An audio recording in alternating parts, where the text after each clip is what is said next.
गुप्त वंश का संस्थापक था घटोत्कच गुप्त या चंद्रगुप्त या श्रीगुप्त या इनमें से कोई नहीं। तो इसमें है आपका श्रीगुप्त। गुप्त वंश का संस्थापक कौन था? तो श्रीगुप्त। गुप्त किसके सामंत थे? गुप्त है वो किसके सामंत थे? सामंत ये थे कुषाणों के। गुप्त वंश के किस शासक ने सर्वप्रथम महाधीराज की उपाधि धारण की? चंद्रगुप्त ने। गुप्त वंश के किस शासक ने सर्वप्रथम महाधीराज की उपाधि की? तो चंद्रगुप्त ने।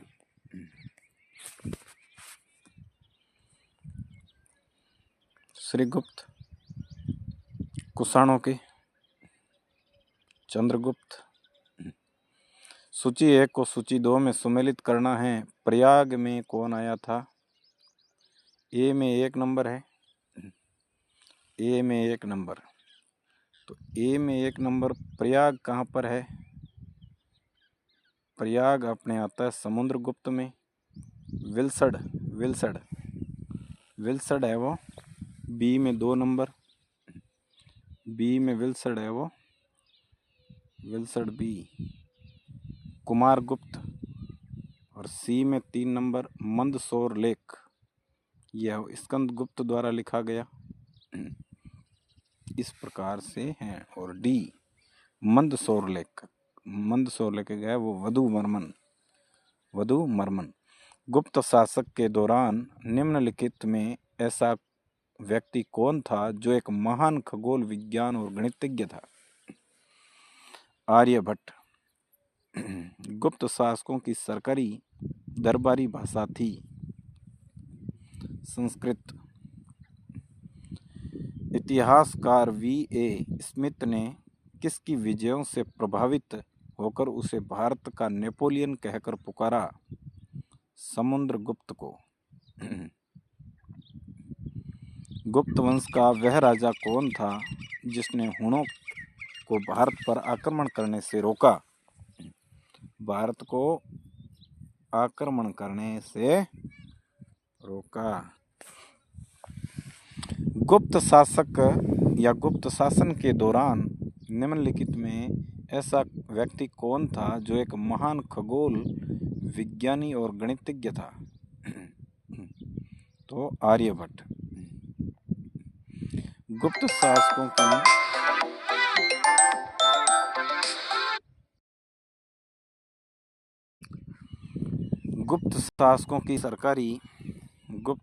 की सरकारी दरबारी भाषा थी।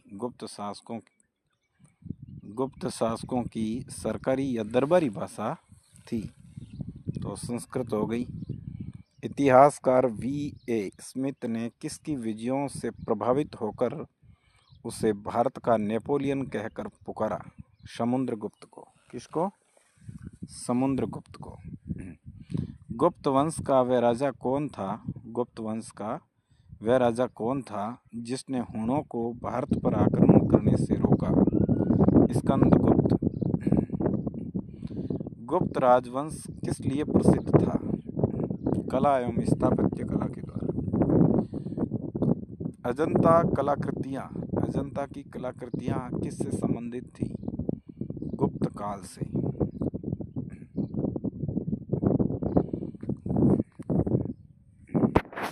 कुछ विद्वानों के अनुसार कवि कालिदास किसके राजकवि थे?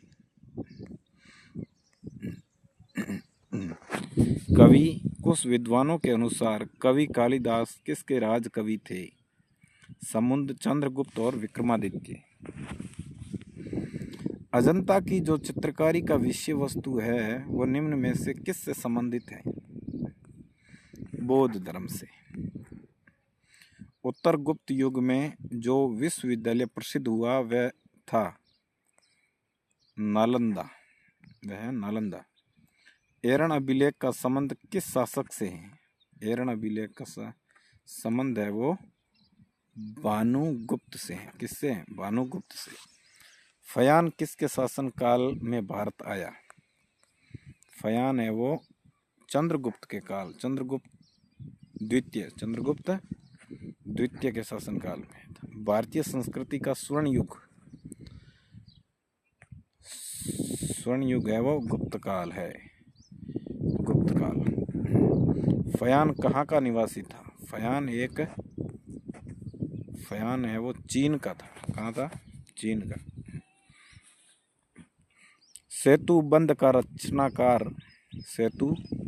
का रचनाकार परवर सेन द्वितीय किस वंश का शासक था? वाकाटक। किस गुप्तकालीन शासक को कविराज कहा गया? समुद्रगुप्त। किसको? समुद्रगुप्त को। स्कंदगुप्त को किस स्तंभ लेख में सक्रोपम कहा गया? क्या कहा गया? सक्रोपम है वो कहा गया। किसको? स्कंदगुप्त को।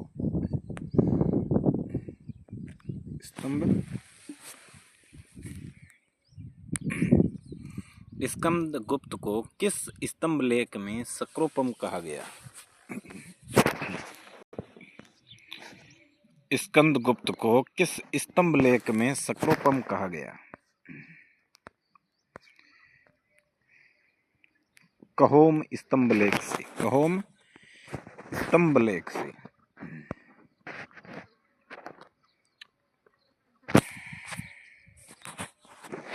कुछ विद्वानों के अनुसार कवि कालिदास तो हो गया ये। श्रीलंका के राजा मेघवर्मन ने किस स्थान पर भगवान बुद्ध का मंदिर बनवाने के लिए समुद्रगुप्त से अनुमति मांगी थी? बोधगया। मंदिर निर्माण कला का जन्म सर्वप्रथम कब हुआ? गुप्त काल में हुआ था मंदिरों का निर्माण। चंद्रगुप्त द्वितीय ने विक्रमादित्य की उपाधि कब धारण की? शकों का उन्मूलन करने के बाद। गुप्त काल के सर्वाधिक लोकप्रिय देवता कौन थे? विष्णु। कौन थे? गुप्त काल के सर्वाधिक लोकप्रिय देवता है वो विष्णु थे। चंद्रगुप्त द्वितीय ने अपनी किस विजय की खुशी में चांदी के विशेष सिक्के जारी किए? शकों को पराजित करने के बाद।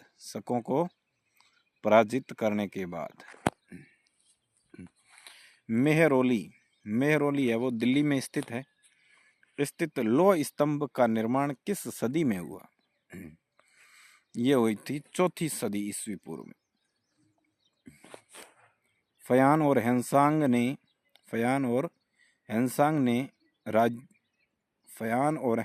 ने राज्यों को देखा। चंद्रगुप्त विक्रमादित्य एवं हर्षवर्धन क्रमशः धन्वंतरी थे। चंद्रगुप्त विक्रमादित्य के राज दरबार के नवरत्नों में से एक प्रसिद्ध चिकित्सक थे। गुप्तकालीन शासन प्रणाली किस प्रकार की थी? राजतंत्रात्मक। फयान द्वारा रचित ग्रंथ फोकुओ की निम्न में से किसका विवरण नहीं मिलता? बौद्ध धर्म के सिद्धांतों का।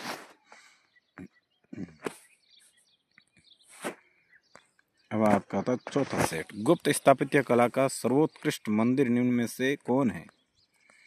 देवगढ़ का दशावतार। अजंता की गुफाओं में किन गुफाओं का निर्माण गुप्त काल में हुआ? 16, 17 और 19 गुफाओं का निर्माण हुआ। अमरकोश के लेखक अमर सिंह किस शासक के दरबार से जुड़े थे? चंद्रगुप्त द्वितीय। गुप्त संवत 319 और 320 को प्रारंभ करने का श्रेय किसे दिया जाता है? चंद्रगुप्त प्रथम को। चंद्रगुप्त एक ने गुप्त संवत का प्रारंभ किया चंद्रगुप्त एक ने गुप्त संवत का प्रारंभ किस उपलक्ष्य में किया? अपने राज्यारोहण के स्मारक के रूप में। प्रयाग प्रशस्ति अभिलेख का लेखक हरिशैन किस शासक का दरबारी कवि था? समुद्रगुप्त का।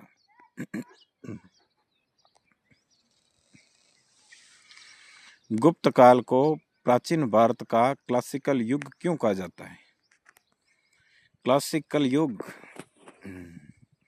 कला व साहित्य के क्षेत्र के अपने चरमोत्कर्ष पर पहुंचने के कारण। सारनाथ के दमेक स्तूप का निर्माण किस काल में हुआ? ये हुआ था आपके गुप्त काल में। गुप्त काल की सोने की मुद्रा को क्या कहा जाता था? ये कहा जाता था दिनार। कुमार संभव महाकाव्य किस कवि ने लिखा? ये लिखा था आपके कालिदास ने। ये आ गया। गुप्त स्थापत्य कला का सर्वोत्कृष्ट मंदिर निम्न में से देवगढ़ का दशावतार मंदिर। ये हो गया। अब आपका पांचवा, नालंदा विश्वविद्यालय की स्थापना का युग है। नालंदा विश्वविद्यालय की स्थापना का युग है गुप्त। गुप्त युग में भू राजस्व की दर थी उपज का 6वां भाग। नगरों का क्रमिक पतन किस काल की एक महत्वपूर्ण विशेषता थी? नगरों की क्रमिक का पतन किस काल की एक महत्वपूर्ण विशेषता थी? तो गुप्त काल की। किस वंश के शासकों ने मंदिरों एवं ब्राह्मणों की सबसे अधिक ग्राम अनुदान में दिया? गुप्त वंश में। दिल्ली के मेहरौली में कुवल उल इस्लाम मस्जिद के प्रांगण में स्थित प्रसिद्ध लौह स्तंभ किसकी स्मृति में है? चंद्र की। कालिदास द्वारा रचित मालविकाग्निमित्र नाटक का नायक था अग्निमित्र। समुद्रगुप्त की सैनिक उपलब्धियों का वर्णन उसके किस अभिलेख में उपलब्ध है? ये हैं वो प्रयोग की। निम्न में किस काल में स्त्रियों की पुरुषों से बराबरी थी? गुप्त काल में। देखो प्रश्न ये है कि निम्न में से किस काल में स्त्रियों की पुरुषों के बराबर बराबरी थी? तो गुप्त काल में थी। किस काल में थी? तो ये हो गया आपके, इसमें है गुप्त हो गया।